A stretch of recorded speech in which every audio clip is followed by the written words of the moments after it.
mamayad na utang. Yun guys, sabi muna tayo. Magandang umaga tayo ngayong linggo. Wala mga pasok.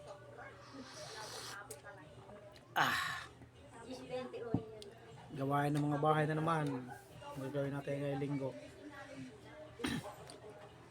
Ano pala, Merry Christmas pala sa atin lahat. Malapit na palang Pasko. Parang ang kulit to. Ang kulit ng pusa namin.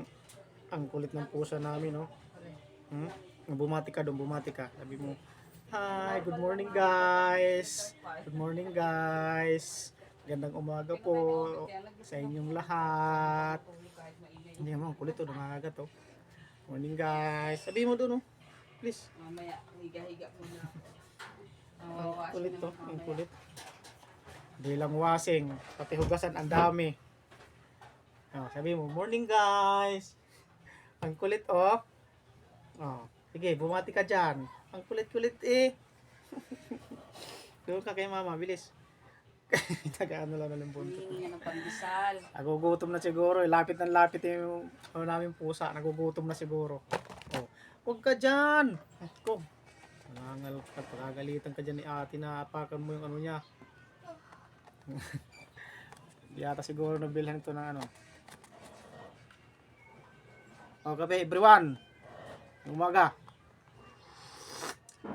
Ang init.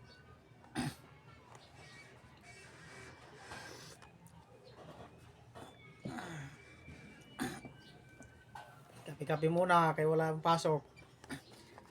Bukas, Huwebes pa ang pasok namin. Tapos balik uli sa bagong taon. Ados. 3 araw din ang pasok. Wala, kulang na naman sasahurin. Ubus pa may ng utang. Dan lang sa kamay. Di ba, Sing? Sing!